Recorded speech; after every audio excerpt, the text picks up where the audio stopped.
کیا میں اللہ کو چھوڑ کر کسی اور کو مددگار بناؤں کہ وہی تو آسمانوں اور زمین کا پیدا کرنے والا ہے اور وہی سب کو کھانا دیتا ہے اور خود کسی سے کھانا نہیں لیتا.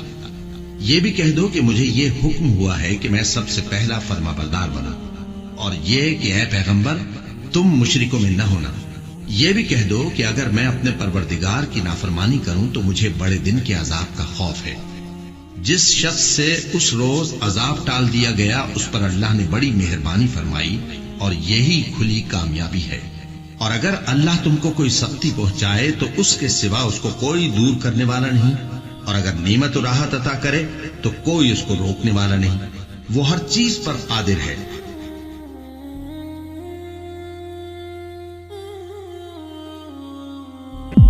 قل اغیر اللہ اتخذ ولیہ، اے نبی تم فرماؤ کہ کیا تم مجھے یہ مشورہ دے رہے ہو کہ میں اللہ کے سوا کسی اور کو اپنا پشت پناہ مانگ لوں؟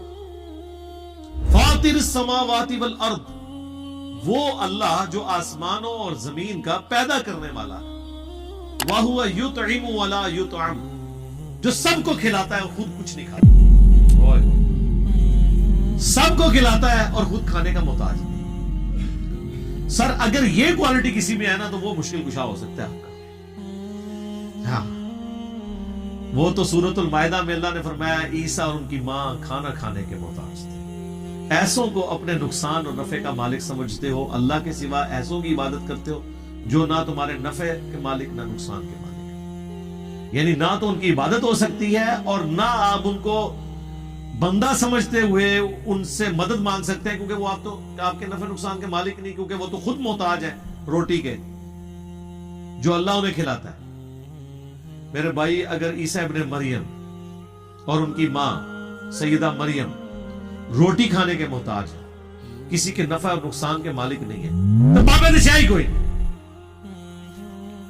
بابے نہیں جو بچنا ہے، اسے نہیں رکھنا. اسلام بچانا ہے تو بابے سارے ختم کرو علمی طور پہ. قل انی امرت ان اکون اول من اسلم، اے نبی تم فرماؤ مجھے تو خود میرے رب کی طرف سے یہ حکم ہوا ہے کہ سب سے پہلے میں اللہ کے سامنے سر تسلیم خم کروں. لو جی، پیر فقیر بزرگان دین کے بارے میں جنہوں نے کبھی نماز بھی نہیں پڑھی ہوتی، یعنی جن کی بات ہوتی، جو پڑھنے والے ہیں ان کی بات نہیں میں کر رہا. ان کے بارے میں لوگ کہتے ہیں دیکھیں جی نماز ذکر اذکار عبادت تو اس لیے کی جاتی ہے کہ اللہ تک بندہ پہنچے، اور جو اللہ تک پہنچ چکے ہیں ان کو تو اب ان چیزوں کی ضرورت ہی کوئی نہیں ہے. تو ان سے ذرا پوچھیں کہ رسول اللہ تک نہیں پہنچے ہوئے تھے جو اس کائنات میں وسیلہ ہے مخلوق اور خالق کے درمیان ہدایت کا، ان سے زیادہ کون اللہ تک پہنچا ہوا ہے؟ اور ان کے لیے حکم ہو رہا ہے نبی تم نے خود اپنی زبان سے کہنا ہے انی امرت، مجھے حکم دیا ہے میرے رب نے، ان اکون اول من اسلم، کہ سب سے پہلے میں مسلم ہو جاؤں، میں سر تسلیم خم کروں. ولا تکونن من المشرکین، اور یہ بھی حکم دیا گیا ہے کہ دیکھنا مشرکین میں شامل نہ ہونا. یعنی سب سے پہلے میں توحید کا علم بردار ہوں، سب سے پہلے میں اللہ کا تابع فرمان ہوں، سب سے پہلے میں خدا کا مطیع ہوں. باقیوں کو تو میں بعد میں دعوت دوں گا، پہلے تو میں سر تسلیم خم کروں گا. اب مجھے بتائیں اگر اللہ کے نبی کو یہ حکم دیا جا رہا ہے کہ آپ نے یہ کہنا ہے کہ میں نے شریعت کی پابندی کرنی ہے، میں نے اللہ کے سامنے سر جھکانا ہے، میں نے اللہ کے ایک ایک حکم کی پیروی کرنی ہے، تو بابے دشائی کوئی نہیں، کوئی شے نہیں. قل انی اخاف ان عصیت ربی عذاب یوم عظیم. آگے یہ جو آیت ہے جڑی میرا ہے میں رٹا چھڑی تو سورۃ الانعام میں ہے، سورہ یونس میں ہے، سورہ الزمر میں ہے، 3 دفعہ یہ آیت ہے. اے نبی تم فرماؤ بے شک میں تو خود خوف رکھتا ہوں اس بات کا کہ اگر میں نے بھی اپنے رب کی نافرمانی کی تو بڑے دن کا عذاب مجھے بھی آ پکڑے گا. اچھا آپ کیا سمجھ رہے ہیں یہ نبی علیہ السلام جو ہے یہ مذاق کے طور پہ باتیں کر رہے ہیں؟ مطلب مجھے تو یہی لگ رہا ہے، یعنی جو ایٹیچیوڈ ہے یہاں پہ لوگوں کا، کوئی کہہ دے گا جی ایویں بس اتو عاجزی دے طور تے کہ سانو تعلیم کرنے واسطے تسی تعلیم تے کوئی نہیں پکڑی، تواڈے بابے نے تے کوئی تعلیم نہیں پکڑی، نہ وہ نماز پڑھتے جے نہ وہ دین دے اوتے چلدے جے، وہ تو اپنی عبادت کرواتے ہیں، وہ تو کہتے ہیں آپ ہمارے مرید ہو جائیں ہم جنت میں لے جائیں گے. یہ تو میرے بھائی یہ سنگولر کے سیگے ہیں کہ اے نبی تم فرماؤ مجھے تو حکم ہوا ہے کہ سب سے پہلے میں اللہ کا تابع فرمان بنوں، میں شرک نہ کروں. میں خود اس بات سے ڈرتا ہوں کہ اگر میں نے اللہ کی نافرمانی کی تو اللہ کا عذاب قیامت کے دن کا بڑا عذاب مجھے آ پکڑے گا.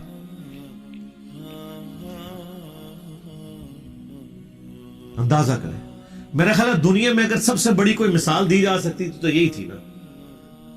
یعنی اللہ کی مخلوقات میں کوئی رسول اللہ سے بڑھ کر ہے کہ ہم جس کی مثال پیش کریں اور ان کو یہ یقین آئے کہ بابت شاہی کوئی نہیں. رسول اللہ سے تو بڑا کوئی نہیں ہے نا. تو باقی لوگ کس کھاتے میں بیٹھے ہوئے ہیں؟ اسی لیے دیکھ لیں کہ یہ سورۃ الانعام جو ہے نا ننگی تلوار ہے توحید کے اوپر. مجھے آج بھی یاد ہے ہمارے ہمسائے تھے وہ قادیانی تھے اس وقت بھی. خیر ہم تھے بریلوی. بریلویوں سے بڑا کانفیڈنٹ کون ہوگا؟ عشق رسول کے علمبردار ٹھیکیدار. تو مجھے ابھی بھی یاد ہے ہم ایف ایس سی کے اسٹوڈنٹ تھے نا تو کبھی ان سے گفتگو ہونی ختم نبوت کے حوالے سے یا اس طرح. وہ کہتے تھے بیٹا اس بات کو آپ چھوڑ دیں, آپ لوگ تو مشرک ہیں,